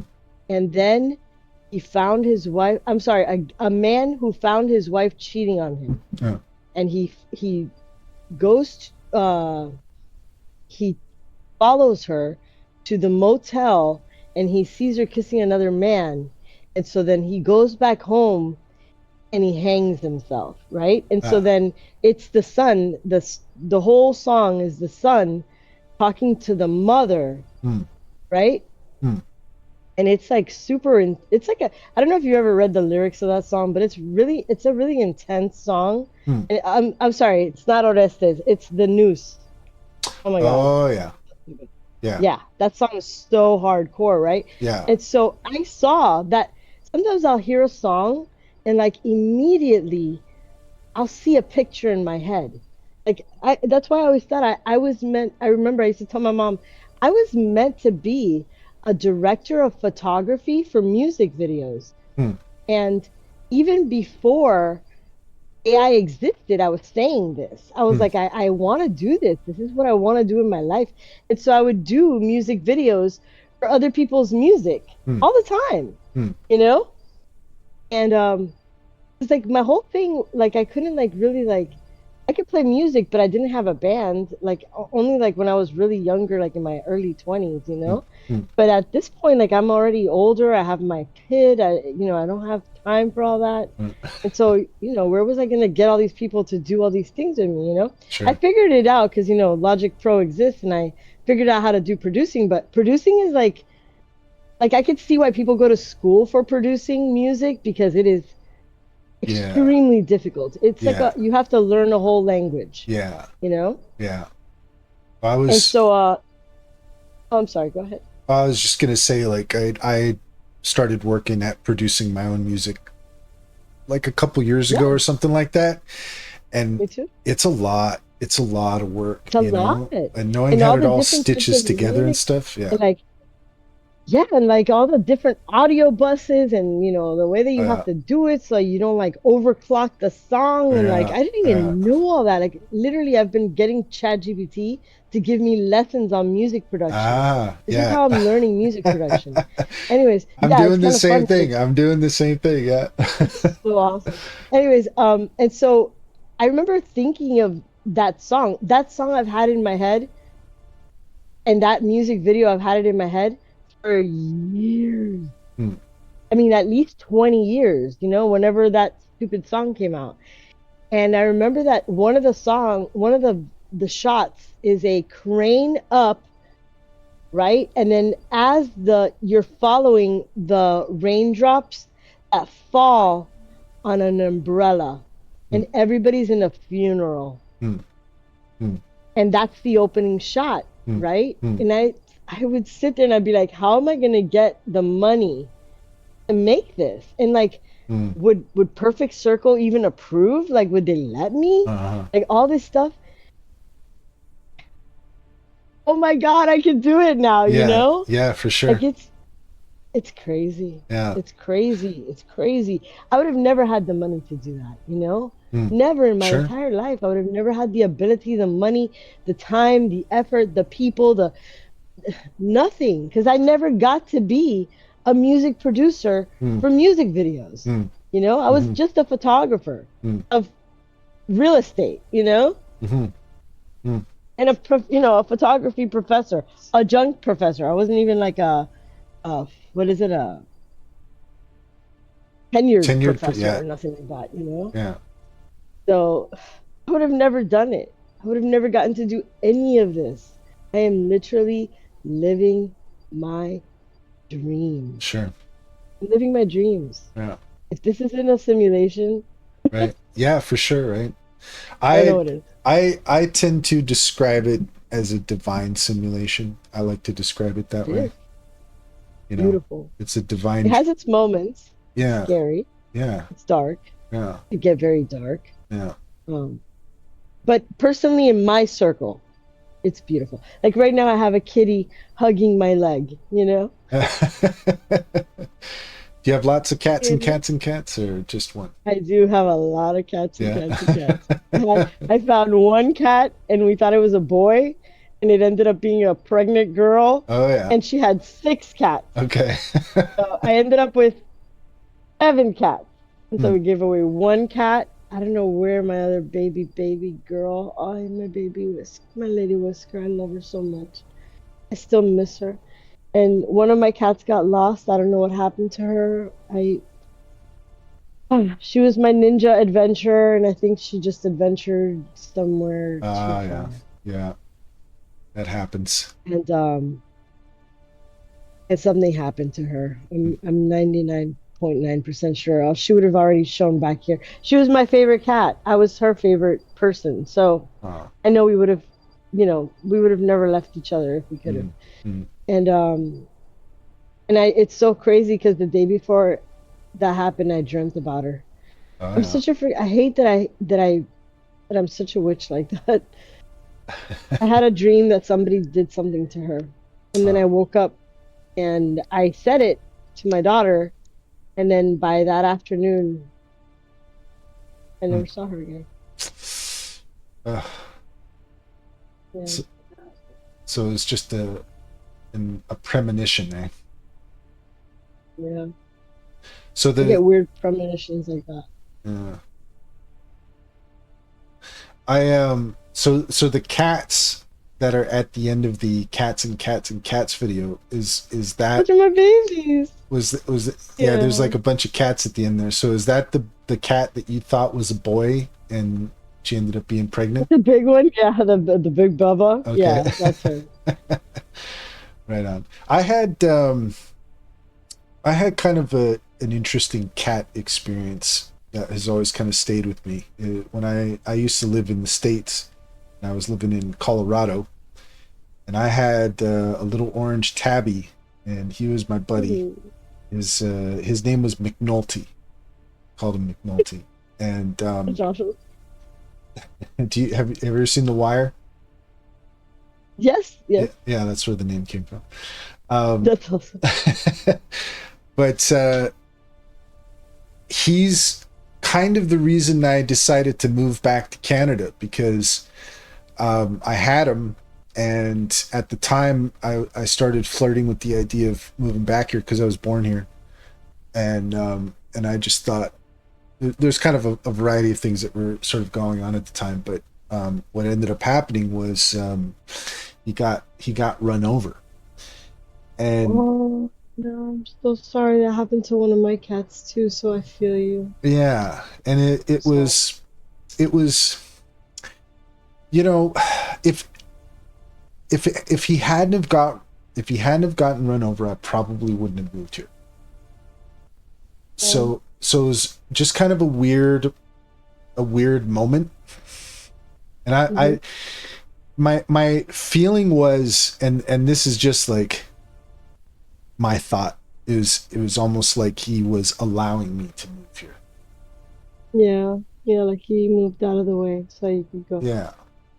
And I, Yeah, you know, and I don't, I lucky. don't like to kind of, it's kind of one of those things where it's like, oh, my cat sacrificed himself so that, so that I could move back to Canada. Um, Maybe he had to go too. Maybe his soul had to pass on as well. sure. Yeah. Everybody has their own path in life. Right. Yeah. That's kind of it, right? You in life, you come across, random encounters and, Individuals. yeah, some stuff sticks and other stuff is just kind of, as they say, ships passing in the night. Um, Hmm. but I feel like maybe this is a good place to start wrapping this up here. Like as far as people that you come across who have an impact on you, I would put you in that category. I'll put you in that category too. I Yeah. didn't I didn't um, at the time I met you on Discord, I was in a headspace of wanting to start networking and wanting to start meeting people in the AI space and stuff. And um, I saw your stuff because you had on your Discord your YouTube page, and Ooh. that's kind of where I was like I was just very blown away by Oh, what thank you. you were doing, and also, just after I'm that, persistent. you were very gracious and you were very kind and friendly, and that was a good introduction into the Twitterverse and stuff. And since then, watching your stuff is always something I look forward to. And Oh, that's whatever true. whatever Thank you. whatever magic is coming through your work, it resonates with me, and I appreciate you. I appreciate everything you do. See, that's what I say that I might not have a lot of people, but the people that I have, I know that they understand me and I understand them. Mm, And it's like a reciprocal. It's like we bounce off each other. We yeah, it's like a symbiosis, right? sure. Like you like I'm every day I go on X every time, well, not every day, I can't get on every day or I pass out before I get to X, but when I go on X, a lot of times I'm so blown away by what people are making Yeah, that I'm just like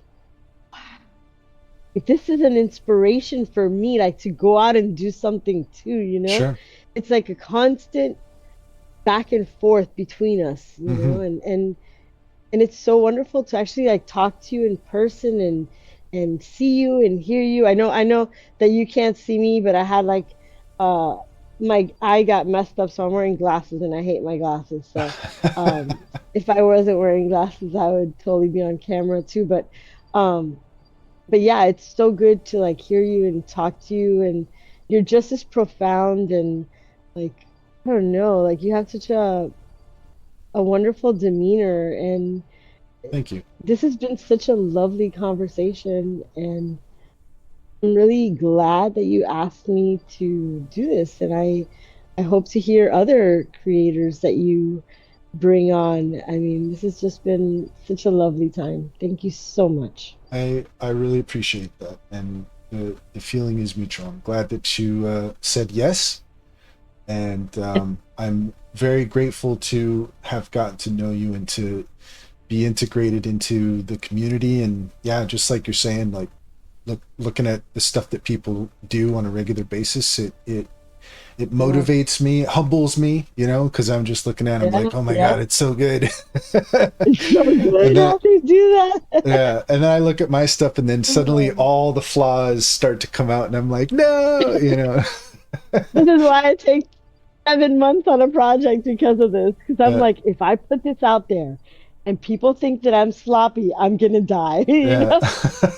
Like I really look up to people. Like these are like big creators. And some of them are really big creators, and they're like my friends, and I'm like, what? Yeah. Who am I? Dude, Joe Sparks. Do you understand that Joe Sparks is the guy from Radiskull and Devil Doll from the year 1998? I am like, when I saw he was online and he was doing AI, I'm like, oh my God. I used to sit there and sing those songs over and over again. Are you kidding me? Huh. Freaking Joe Sparks? Joe I love it. Sparks. I love it. Let me. Yes, he's on. He's always commenting on my stuff too, and I'm like, oh my my idol. It's like a celebrity when they're your friends and Uh you're just huh. like, oh my God, is this for real? Yeah, Is for this really sure. real? For She's my sure. friend. Yeah. You know He who? knows me now. You know who was my friend in junior high?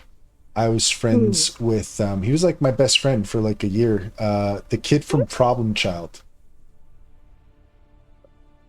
Which is problem child? Hold Do you on, hold on. do you remember the movie Problem Child?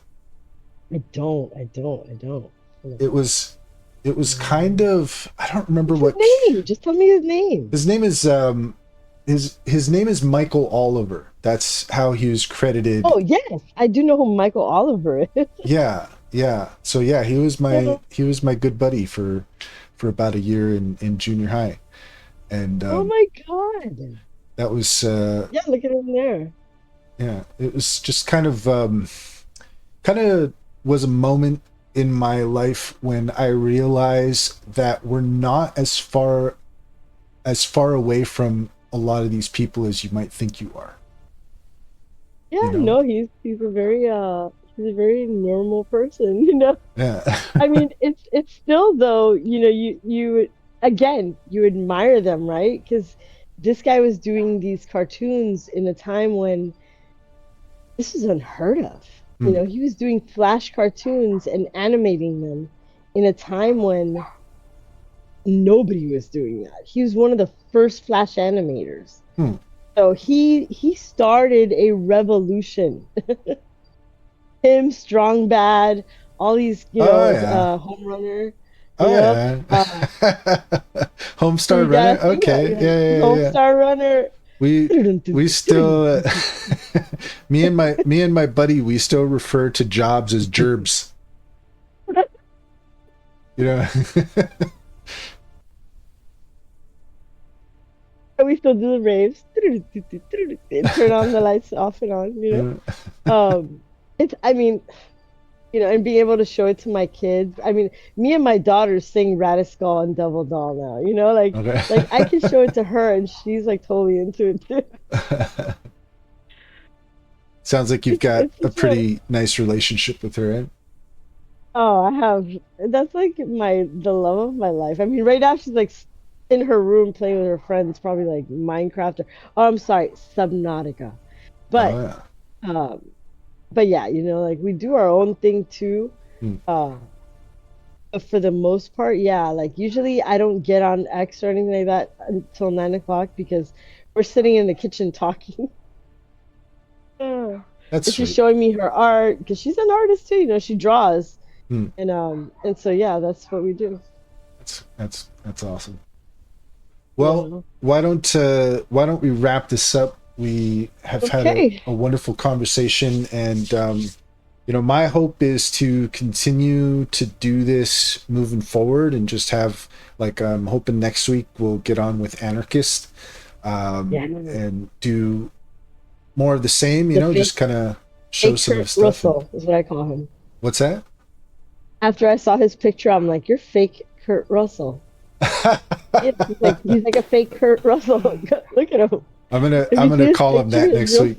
his real face, he's like fake Kurt Russell. Fake For Kurt real. Russell. I'm gonna put that in for the title, the I, I, loop with fake I think Kurt he'll get mad Russell. at me. We'll see. We'll see. Well, I'll call him that at the beginning of it. We'll see how he See what responds. he Hopefully, he says. gets a 'Cause kick that's out of like it. my name for him. He's gonna be so confused. Oh, well, it's been Right? great talking to Yeah, you, you and too. I hope that we will do this again. Yes, hell yeah. All right, man. Have a great one. Yeah. Bye.